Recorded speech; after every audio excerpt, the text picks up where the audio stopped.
शरीराला डायटिंगची गरज आहे, पण आत्म्याला वडापावची गरज आहे. शरीर हे नाशिवंत आहे, पण आत्मा हा अमर आहे. तर मग आज आत्म्याचंच ऐकूया आणि मस्त गरमागरम वडापाव बनवूया पण आणि खाऊया पण. पण खाण्याआधी वडापाव बनवायचा कसा ते पटकन पाहूया. एका बोलमध्ये डाळीचं पीठ घ्यायचं आहे.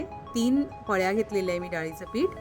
त्यामध्ये आता हळद घालायचा, चवीनुसार मीठ, हातावर चोळून आपल्याला ओवा घालून घ्यायचा आहे. सर्व काही व्यवस्थित एकजीव करून घेऊया. एकजीव करून झाल्यानंतर थोडा थोडा पाण्याचा वापर करून आपल्याला पीठ मळून घ्यायचं आहे. अगदी पातळ नाही आणि अगदी जाडसर नाही, मध्यम कन्सिस्टन्सीचं पीठ आपल्याला मळून घ्यायचं आहे. पाहू शकता अशा पद्धतीची कन्सिस्टन्सी आपल्याला लागणार आहे.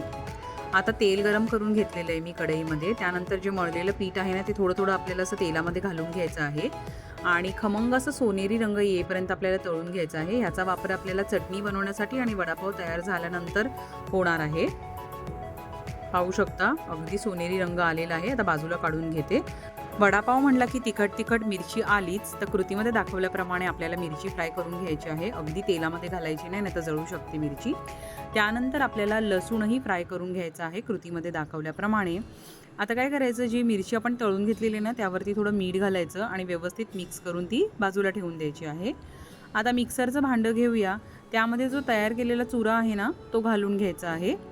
मग आता ह्यामध्ये लसूण घालायचा, चवीनुसार मीठ आणि लाल मिरची पावडर घालायची. व्यवस्थित आपल्याला हे बारीक करून घ्यायचं आहे.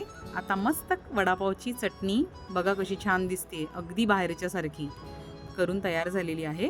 आता मी खलबत्ता घेतलेला आहे. त्यामध्ये 7 ते 8 हिरव्या मिरच्या घालते, 5 ते 6 लसणाच्या पाकळ्या, छोटा आल्याचा तुकडा घालून व्यवस्थित आपल्याला कुटून घ्यायचा आहे. हा मिरचीचा जो ठेचा बनवलेला आहे ना त्याचा वापर आपण वड्याच्या भाजीसाठी करणार आहोत. जाडसरच कुटून घेतलेला आहे मी.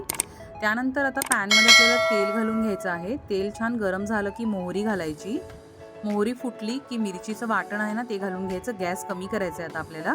कढीपत्ता घालायचा, हळद आणि चवीनुसार मीठ घालायचं. सगळं काही व्यवस्थित एकजीव करून घ्यायचं. गॅसची फ्लेम आपल्याला अजिबात वाढवायचं नाही, नाहीतर हा मिरचीचा ठेचा जळू पण शकतो. व्यवस्थित एकजीव करून झालं की उकडून मॅश केलेले बटाटे आहेत ते घालून घ्यायचे. अगदी व्यवस्थित एकजीव करून घ्यायचं आहे आपल्याला. एकजीव करून झालं की आपल्याला भरपूर सारी बारीक चिरलेली कोथिंबीर घालून घ्यायची आहे. ह्याने अगदी मस्त टेस्ट येते. परत एकदा व्यवस्थित एकजीव करून घ्यायचं आहे. तयार केलेले जे वड्याचं मिश्रण आहे ना ते आपण मस्त थंड करून घेऊया.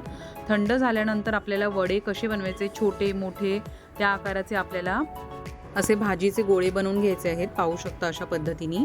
आता जे बॅटर तयार केलेलं होतं त्यामध्ये आपण हे डीप करून घ्यायचं आहे. व्यवस्थित कोट करून घ्यायचं आहे आणि तेल गरम करून घेतलं होतं मी. आता गरम तेलामध्ये आपल्याला मध्यम आकारावरती वडे मस्त खमंग असं सोनेरी रंग येईपर्यंत फ्राय करून घ्यायचे आहेत.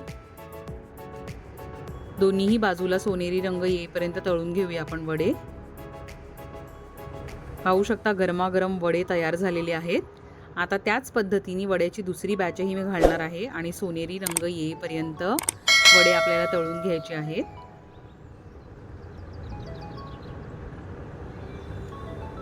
चला आता दुसऱ्या बॅचचे वडेही तयार झालेले आहेत. आता मी काय करणार आहे, पावमधून कापून घेतलेला आहे. त्याला चटणी लावून घ्यायची आहे जी आपण तयार केली होती ती. त्यानंतर जो चुरात फ्राय करून घेतलेला होता तो घालून घ्यायचा आणि ह्यामध्ये गरमागरम वडे ठेवायचे आणि तिखट हिरवी मिरची. आ हा हा हा, काय अफलातून कॉम्बिनेशन आहे. मस्त एकदम, तोंडाला तर आत्ताच पाणी सुटतंय. आपण ही रेसिपी नक्की ट्राय करा, आपल्याला खूप आवडेल.